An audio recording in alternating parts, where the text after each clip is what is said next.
Gosh, let's get to the marquee fight of the weekend, and probably the marquee fight of the year. At least one of them. Definitely one of them. I still don't know. I mean, we have Eddie Hearn out there saying it's the best pay-per-view of all time, when he said the same thing for KSI Logan Paul, and that was just a lie. So I'm going to wait till we hear back from Barb on terms of the numbers, a.k.a. Rob, just going to go check into the Barb system, and when we find out, which should give at least, like a month out? Like, they usually come out...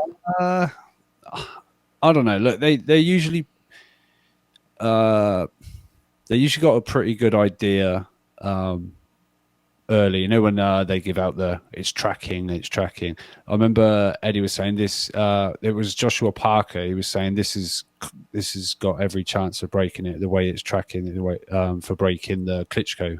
It didn't. No, but it didn't in the end. But it was sort of, because you get the Sunday morning buys as well, because it's still available to buy at that point. But and then maybe you have just different distributors, yeah, in some aspect. But whenever we find out that number, I think it's going to be a decent number. If it breaks the record, we don't know. But Eddie has already been caught this year lying about pay-per-views, so I'm just going to hold off on talking about whether or not it's the biggest event in UK boxing history. When that news comes out, we will definitely talk about it if it happens. But this fight is for sure one of the biggest fights of the year, a very important fight of Anthony Joshua's career. I would argue the most important fight of Anthony Joshua's career thus far. And, I mean, I know there is some criticism about maybe the fight being not as entertaining as the first one, but to me, it was impressive to see Anthony Joshua make slight adjustments, both in game plan and in style, from the first fight to the second fight. And to see him make those adjustments in terms of just pure game planning, you can tell he was in the lab with McCracken working a lot of what he did in the second fight in terms of feinting, in terms of movement, in terms of being aware of the space and the distance to the ropes. All things that you can tell were on his mind in the second fight that was not there in the first fight. That was an adjustment in camp. I am impressed by Anthony Joshua. I really am. Like, this was a great boxing performance by him. Do I think he could have maybe stepped up at times? Perhaps, and got, some more of maybe some knockdowns, maybe finished him, maybe. But every time he did step it up, Andy did answer back accordingly. So I think he was wary of the power of Andy Ruiz, as he should have been, since he was knocked down 4 or 5 times in the first fight. And again, put on a really good boxing performance against Andy Ruiz, who clearly, due to his own admissions, didn't seem to give a fuck about this fight, which is really upsetting. That the whole 15-pound weight gain, James Buster Douglas comparison was 100% true. That is really upsetting. And I know how fickle fans are, so they're going to really trash Andy Ruiz going forward until he redeems himself. But I want to make it very clear, people, let's not go out there saying, like I saw some asshole saying on Twitter, that Top Rank was right for landing Andy Ruiz go. Look at what he did this weekend. I think that's a very bullshit argument. That's an ignorant argument to make. He clearly didn't care about this camp, but clearly he's still a talented heavyweight. And I think a fight where we get both men completely on point would be interesting. Because the first fight, you can make an argument that AJ, due to the opponent switch, maybe not really game planning enough for Andy Ruiz and not having enough time, wasn't prepared for Andy. While vice versa, you can say, obviously, for this fight, Andy didn't prepare enough for AJ. So down the line, I cannot wait for a trilogy fight where we get both men absolutely 100% on point. That would be interesting. But digressing, guys, thoughts on AJ's performance? I don't know who wants to jump in first. Go ahead, Rob. Thanks, man. No, quickly on the Ruiz thing. I understand what you say about a bullshit argument, but I think maybe Bob Arum has got some, not vindication, but kind of like, I did tell people this. His dedication, he's apparently had sit-down meetings with Arum, and he's like, well, I kind of want to do, my interests. And I think early on with Arum, he said, like, my dad's got a construction company, and that's going, and like the commitment fully to a boxing career didn't seem to be there, and that. But obviously, a dedicated Ruiz, he did what he did. There's issues around whatever with Joshua as well, but he he'd done what he did on June 1st. But fast forward December 7th, I think I understand people saying wasn't like particularly exciting. For me watching, it was the whole, at any point, It's is suspense, Joshua gonna lunge in? Is he gonna, because there was a point, I think this is the first round or the second round, he caught him with a good right hand, and like it looked like, yeah, I'm going in. And I swear you could, because the atmosphere wasn't like a full-on like British crowd, or it was, you could hear the cornerman throughout the fight quite a bit, and I swear you just heard, no, don't get greedy, no. And Joshua kind of looks over and just say, sorry, I'm staying out of the way. But the scary moments was when Joshua did get in close and tried to put some combinations together, because that's when Andy's arms just came to life, and that speed difference was there for all to see, and it was like, oh shit.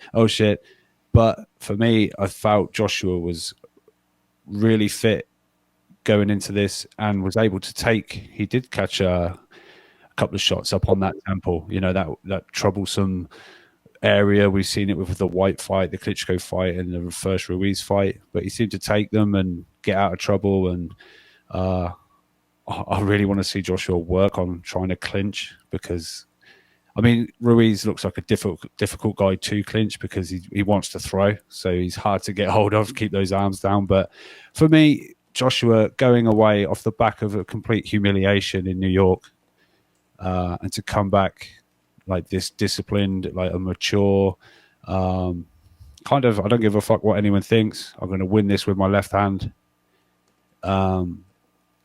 I think it was a sort of like the sign of a champion, to be able to recognize problems and to come back and to make changes and to put things right that went wrong. This is an actual fight where someone had to put the wrongs right again. And I just think it was a really good performance. And you say Rob McCracken, I think he's hopefully people can now say, the ones that wanted him to get rid of McCracken, but also a lot of credit has to go to Angel Fernandez. Joshua got involved. I think a lot of the fitness and the footwork and sort of pure like boxing is down to that guy. So a shout out to him. But Ruiz coming in at 287. I know there was a conspiracy that the sombrero weighed 15 pounds and he had weights in his pockets and around his ankles. But the minute he took off his robe in the ring, he looked every bit of 283 pounds or whatever it was. I mean, his dad even said fight night Andy was around 297. So a lot of honesty coming out of camp, the Ruiz camp, from the father, Manny Robles, and even Andy. But for me, that's really disappointing that this was his moment. The world thought it was a fluke, or some of the world thought it was a fluke, whatever. And he just didn't want to prove that wasn't the case. It was very poor on Ruiz's part to come in like that. But yeah, crazy. But Joshua's back where he was, kind of thing. So yeah, it was good. Very good performance in my opinion. Agreed. Gary, let's get your thoughts on the fight. You were kind of rolling your eyes at Rob there about championship. You want to make out with him too? I mean, that was a little hard to take. That was much. That was a bit much, right? Like, he fought a really smart fight. He fought a really disciplined fight. He did not give in. It reminded me of as a I'm gonna use a baseball analogy, as a slap hitter without bat speed facing a flamethrower. It's like, okay, I'm just gonna try and slap singles. That's it, and like, that's all I'm going to do. He fought the fight he needed to fight, right? But that's all he can do, right? And I would have said that there's no way he can keep this up for 12 rounds. Eventually, Ruiz will get inside and knock him out. It didn't happen. He fought that well. He fought a really disciplined, perfect fight. It wasn't that impressive to me because it was just the same thing. And Ruiz didn't have any answers, but he didn't. What do you mean by the same thing? Joshua didn't need to adjust. Joshua could just jab, right hand, and Ruiz couldn't get on the inside. You don't think there was adjustments from the first fight? Oh no, from the first fight, absolutely. But I'm saying in fight. Oh, obviously he fought a totally different fight in the first fight. Absolutely. No, I'm saying Ruiz couldn't do anything. Had no success in pressuring him or getting in the inside outside of, like, I think it was the 8th round. He landed a few shots, like 2 right hands. Never went crazy. That's like the round one. Yeah. No, he fought a really disciplined fight. It's just like I think he's limited. I think, like, if you were an AJ hater before the fight, this doesn't really change anything except that you think that Ruiz is undisciplined. Like, I don't see how he beats guys.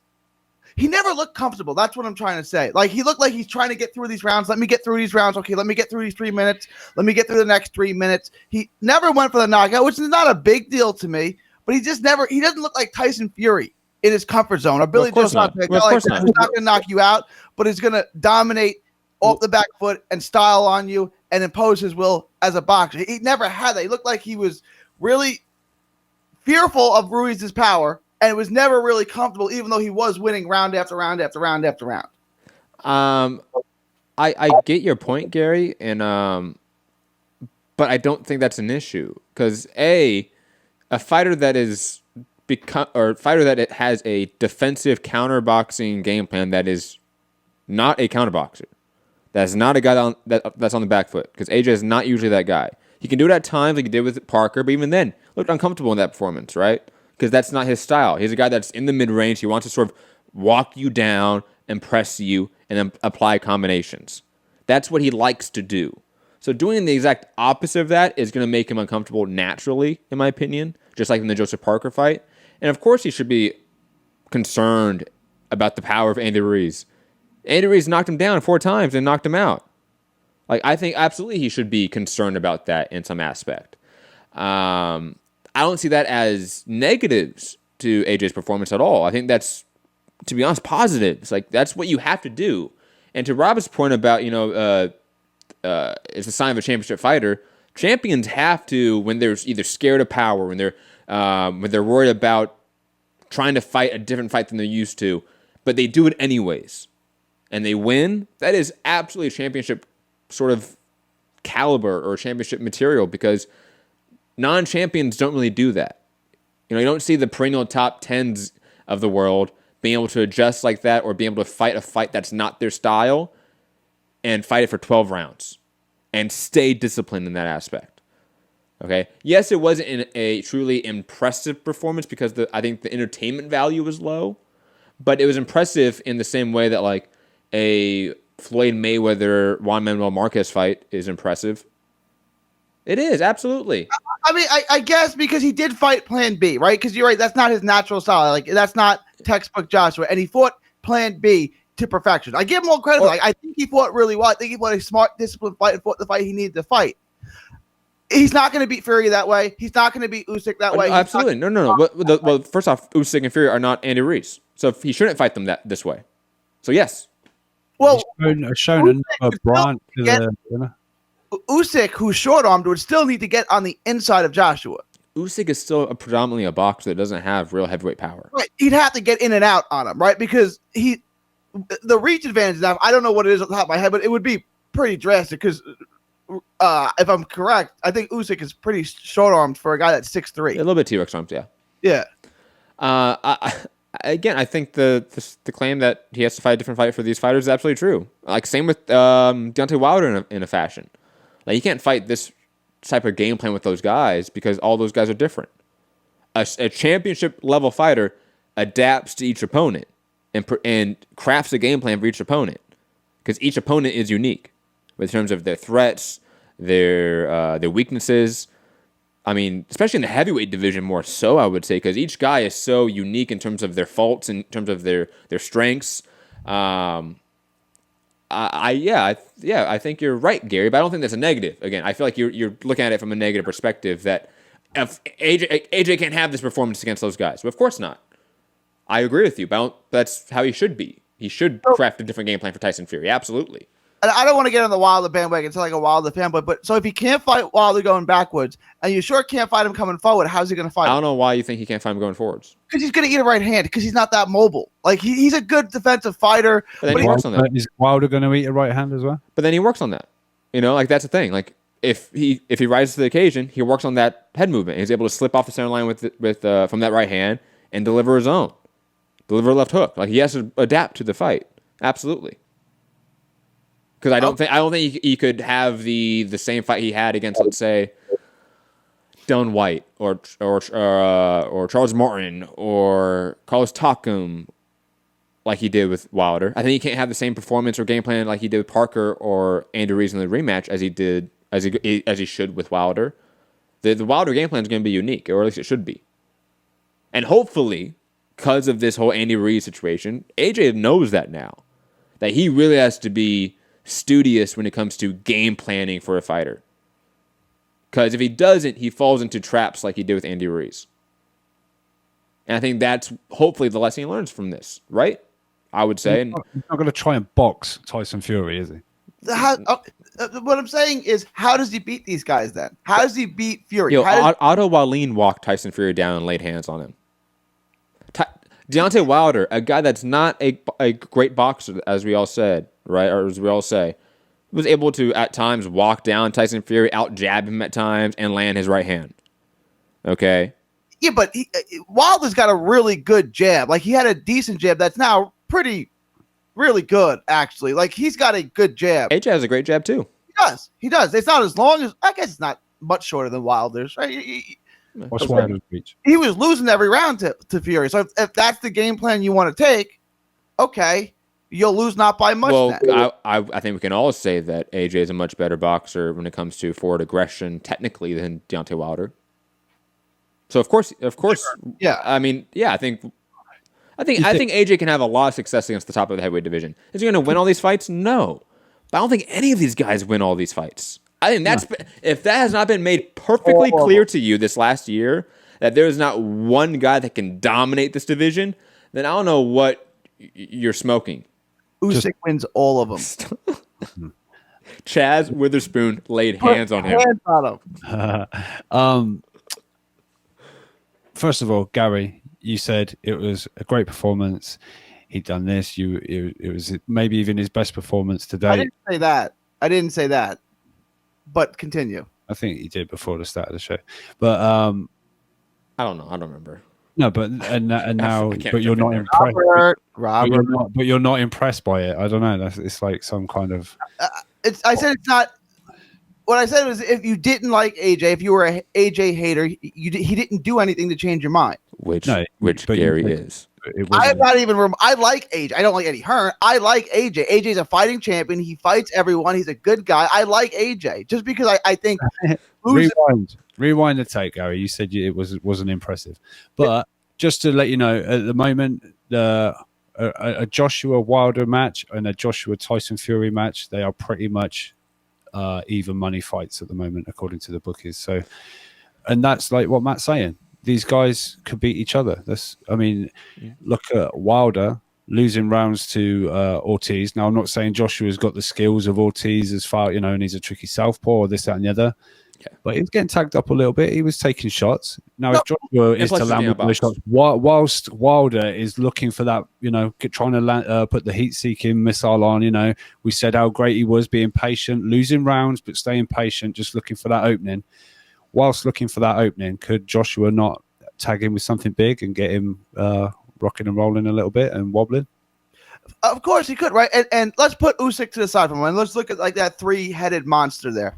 Could both those guys outbox Wilder? Absolutely. Those guys could both. Could Wilder catch either one of those guys? Yeah, he already caught Fury and killed him. He could kill AJ too. I could see, there's definitely blueprints for all those guys to beat each other. I agree that there's not one. And I thought it was Fury up until the Otto Wallin fight. I said, no, Fury's beatable too. Hold on, Rob. You have to admit, Fury did rise from the grave like Undertaker. When people saying about, he's going to kill him, I'm like, oh, I know. I don't like that phrasing. Well, you're right, especially in the Waking thing. I won't use that again. I think Brazil has been wiped off the face of it. Look, he just hasn't been on social media. Do you live on his street? If I mean, I'll be honest. He's fine. As somebody that does live kind of close to Brazil, not the country, Dominic Brazil.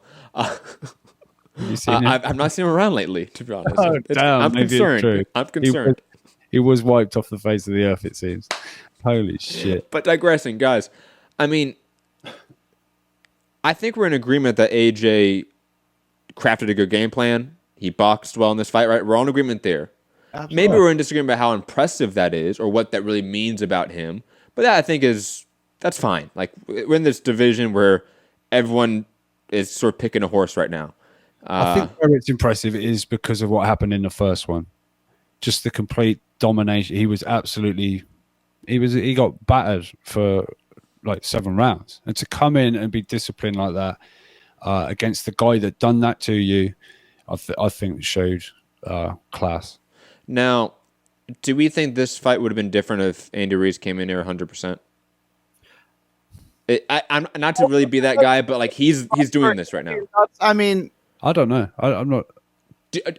Because of that factor, are you interested in a trilogy at some point? I know there's not a lot of interest for it seems right now, because I think the fight wasn't that entertaining, to be honest.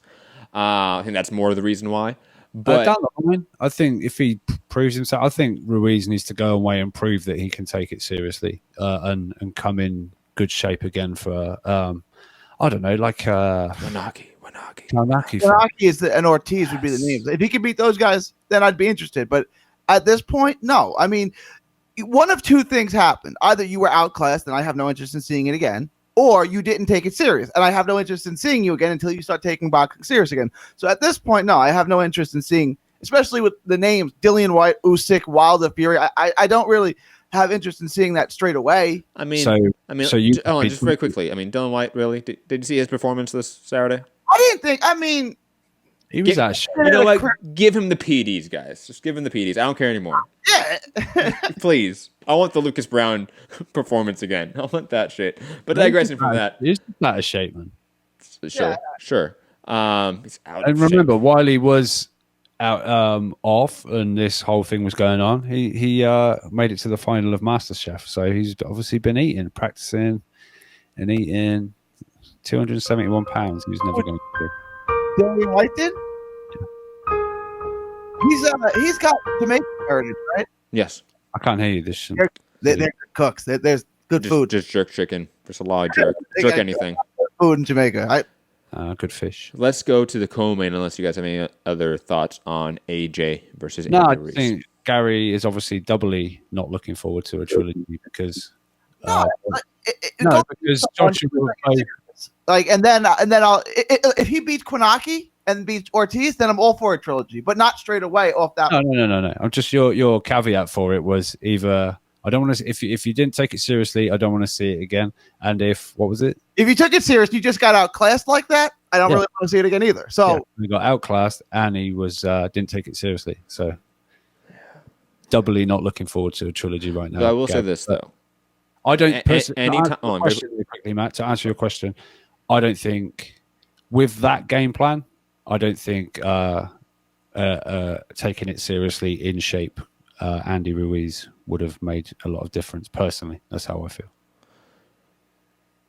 Potentially, obviously, because there did seem to be like a lack of game plan there. But then again, is that lack of game plan more a fault of his lack of athleticism in the fight due to him just being out of shape? Because he really couldn't get his counters off, really couldn't get his combinations off the way he did in the first fight. You know, those are just questions I do have, but the questions I'm not like urgently wanting the answers of right now, like you guys. Like I don't need them answered right this second. And we used to make a big deal, AJ for some guy at 6'5", 250. But is this a better weight for him? Like, is 230? 100%. I kind of felt that way too. Like, this is where he should be. A 245, 250. I think he got as high as it was too big for him. Way too bulky. Yeah. I've said for the longest that he's just. It's like he confidence in his muscles or whatever. I can't think of the film, but Borat. It might have been. You had a Borat accent there, so I just assumed it was Borat. High five. My wife. But for me, the leaner, less bulky Joshua is a much better Joshua. I think there's more speed there, and the muscles don't matter regarding punching harder because there's speed in the punches there. There's more snap in the punch. That right hand, I think it rocked Ruiz, the one that cut his eye. It's a kind of not like hurt him and really wobbled him, but I think there was a Sammy moment of glazed over. That like shit, where'd that come from? And I think that was evident. But and more importantly than I think just that is the speed is that in order to get that head movement we're talking about to really fight like a guy like Deontay Wilder, he needs to be leaner. Yeah, like if he's too bulky, he can't literally move his body as fluid as if he is when he's lean.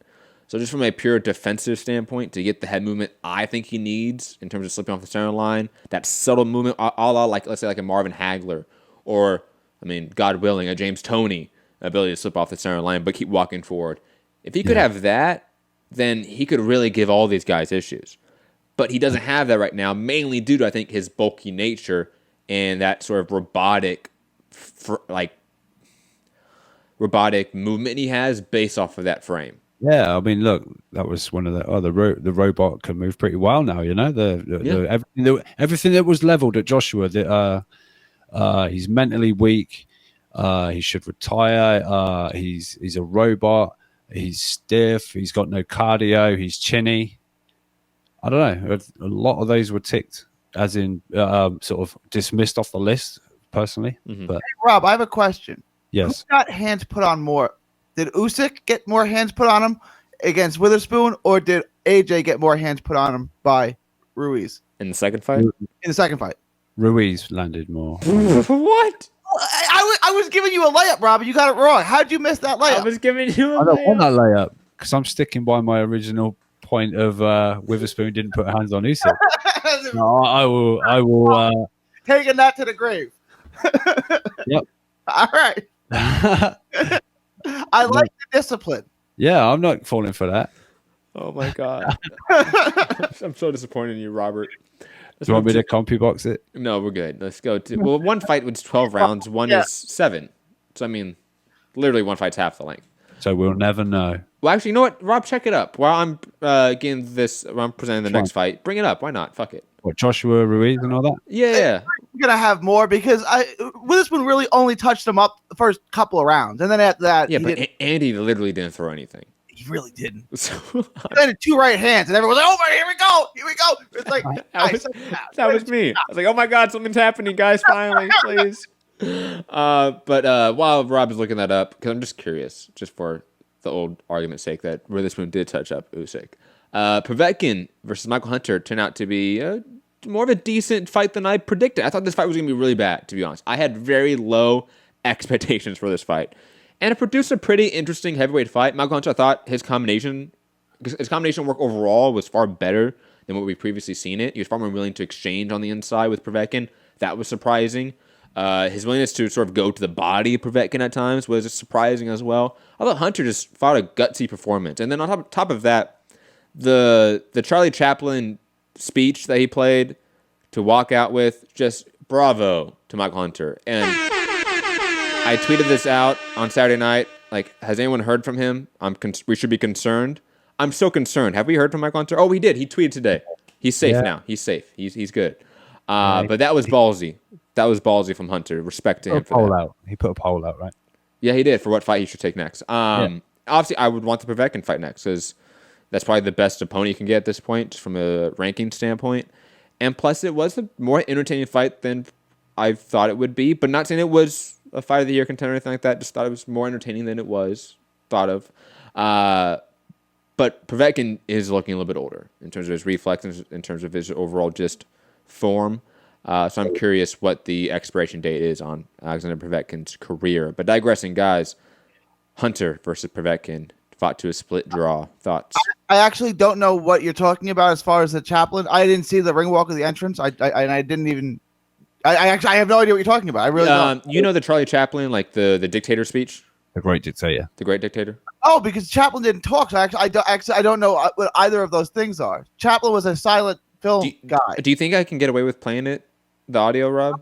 I'll find it after the show. If it's famous, I'll find it. Right? Like, it should be hard to type find. in Charlie Chaplin's speech on YouTube.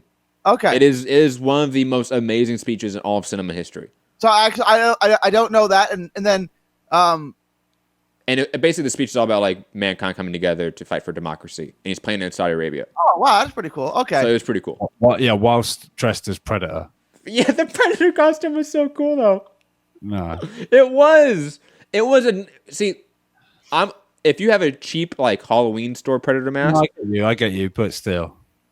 If you're the bounty hunter, if you are like he always put like coming for that bounty. Mandalorian is on point right now. I see what you're doing here, Rob. You know what I mean? No, hey, I get it, Rob. I get it. So yeah, the Predator thing. He missed a viral moment potentially, because that would have been Baby Yoda. Get like a Baby Yoda like puppet with you, dude. Viral, instant. Yeah. Is just I would have taken him more seriously with the Great Dictator speech, the Chaplin speech, if he wasn't dressed as fucking Predator. Yeah, if he was dressed as a fictional bounty hunter in the Star Wars universe, that would be okay. If he'd gone with the little mustache and no, you can't do that. No, but you would get it, Rob. Gary, if you watched the speech, because he plays Hitler. I figured that's who the Great Dictator was when you said that, given the era of whatever. No. If I know my dictators. If I know my Hitler was a great one. He was a great all time, pound for pound. Anyway. In Italy, we had a pretty good one too. A fascist one. He was pretty good. And you know what? In Spain, we had one as well. Great times. We'll power rank the dictators. Probably. We're voting for one now. Digressing. Hunter Povetkin, thoughts on the fight, guys? I thought Hunter looked good. Again, you said the combination work, the body work. I don't think that Hunter should have engaged as much as he did on the inside, because I thought he won the fight from the outside. But I like the body work. I like a lot of things Hunter did. And then, like, what's Povetkin's expiration date? I mean, I think as a legitimate heavyweight championship, like a title contender, I think that's over with. But then it's like, well, he can be a top 10 to 15 guy probably for a few more years. So, I mean, it's what does he want to do? Is he okay with being a top 15 guy? Because he could probably extend his career 3 or 4 more years. Or if he really only wants to fight the best names, then that's over with. I largely agree with that. Rob, thoughts on the actual X's and O's of Povetkin Hunter? Yeah, after I got over the Predator suit. Not being Star Wars Mandalorian. Just the Predator suit. It didn't have to be anything. Just, I don't know. It was so good. I don't know what you're hating on. That was a great suit. I'm not hating on it. I'm just like, just fucking get to the ring and let's watch the fight. I'm not like when Wilder came out. He's slowly progressing, and that outfit is growing. This one's better. Predator Mask was better than speaking of great dictator, Wilder looked like fucking Sacha Baron Cohen as the dictator. It's, you know why? It's the shoulder pad things. Yeah. But anyway, the fight, Hunter Povetkin, let's get there. That was a good fight. The way Hunter came out from the first bow, it just erupted. I was like, oh my God, Povetkin's not going to take, we're not going to take this. But, shout out to Povetkin. He dug in there. And I think at times he kind of old manned Hunter a little bit. The experience come through, and I've got to say, I feel Povetkin was robbed of a knockdown. The ropes held Hunter up, pretty much. A lot of people tend to agree with me on that one. But a draw, I wasn't angry with the result. I wouldn't mind if people had it either way, to be honest, like by a round or whatever. But PSK bringing a better comparison. Wilder looked like Shredder from Ninja Turtles. Yeah, that's not bad. That's a good one. I like that one. I'm thinking of when he arrived at the arena with like the Hasalasi like military uniform, right? You think of that? Yeah, people were like, "Is Sammy Michael Jackson?" I went with more Sacha Baron Cohen as the dictator. Yeah. But then his actual ring attire, that's growing. That's gone from a gold like beak. What else has got a gold beak? No, anyway, a gold beak kind of thing. Then it was the gold beak with a crown, and that is, I don't know. It's like, why do you care? You love Prince Nassim.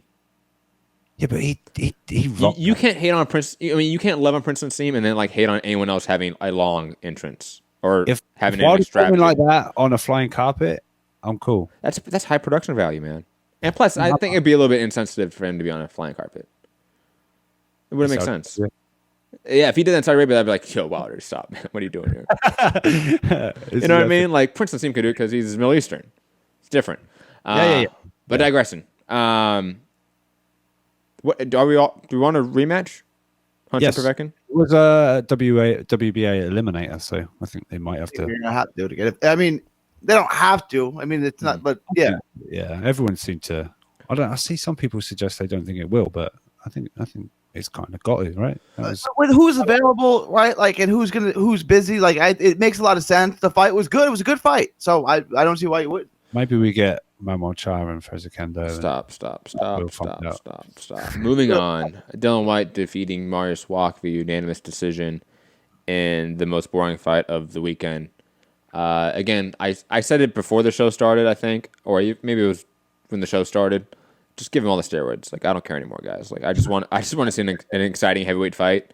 And most of them are on steroids, or as my homie Nate Diaz would say, everybody's on steroids. The whole UFC, everyone, all in sports, everyone. By the way, Russia just got banned from the Olympics and the World Cup, so everyone's on steroids, guys.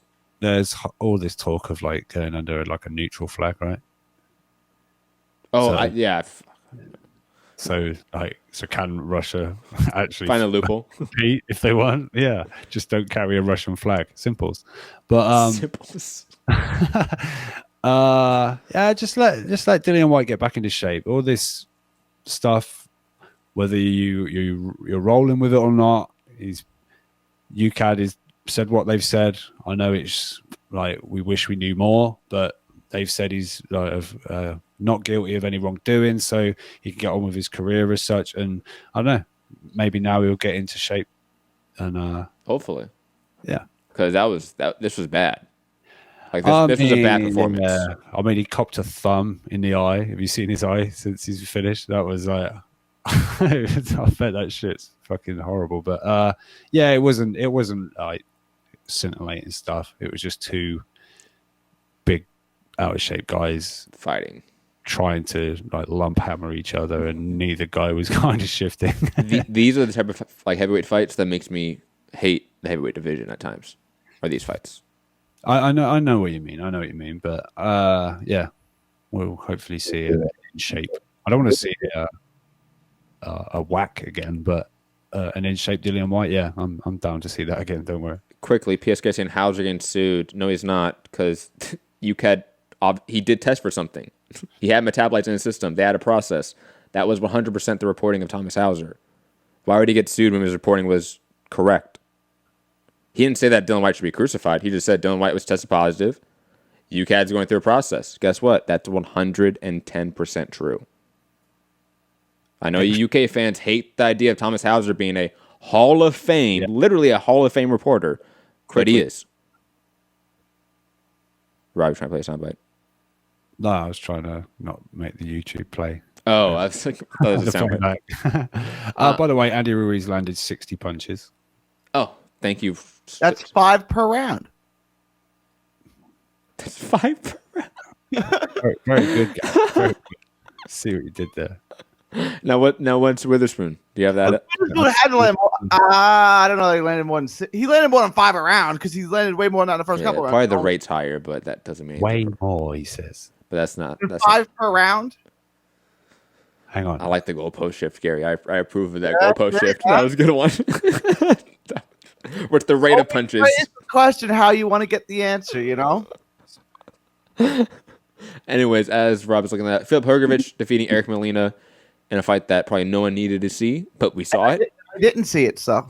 Oh yeah, you didn't need to see it. Go back and watch it, Gary. Is that? No, it was rough. I don't know what happened. Molina had done exactly what I thought Molina would do, and turn his back, run away, hide, and then it had this one moment of, I don't know, like, fuck it, I'm gonna have a go, and he just swung his little fucking drummer boy arms off, and like he put hands on Hrgović for like 30 seconds of a round, caught him with some big shots, and I mean Hrgović ate them up no problem, but Molina complained. He was every trick he could do. Oh, he's punching me in the back of the head. The gum shield came out. Everything.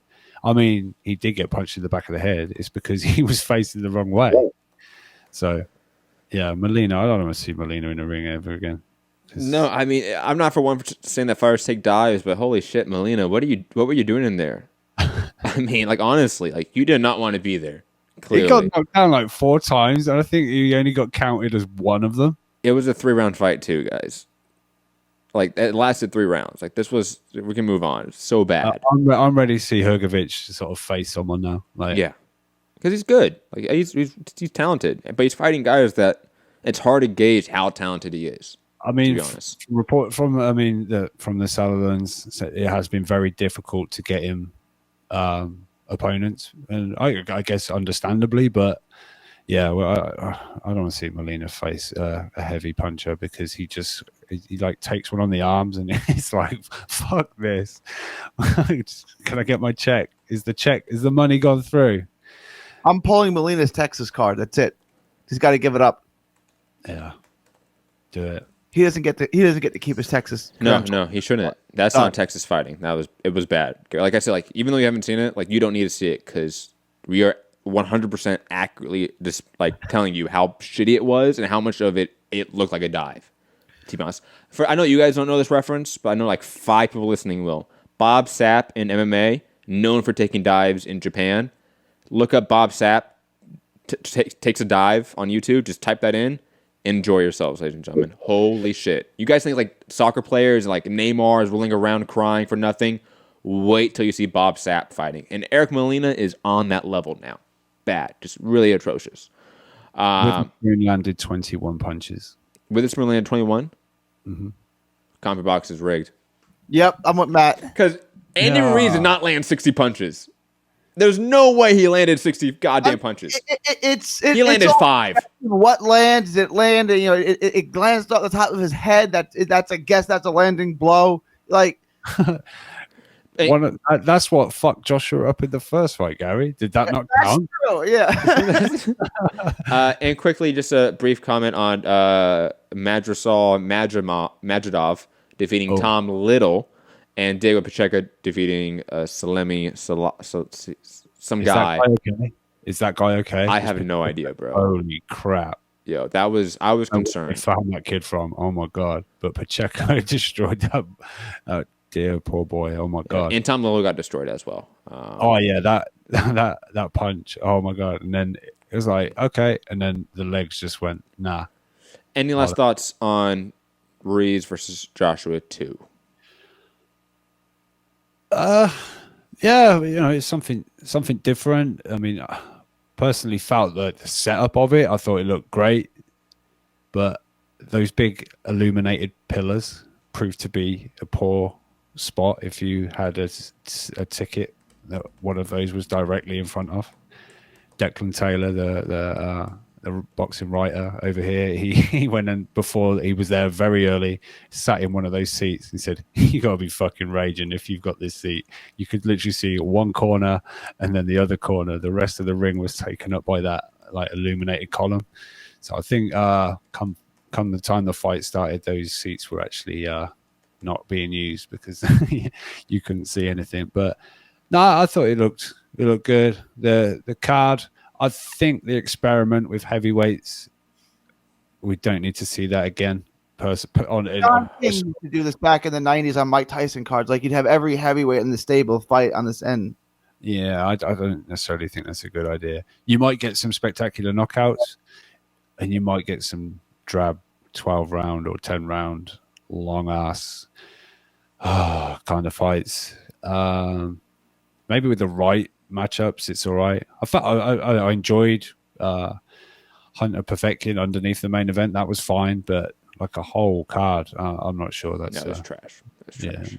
Yeah, heavyweight boxing's trash usually. But digressing from that, the fight was good. I liked the main event. Obviously, AJ having the performance he did and adjusting was impressive. Time.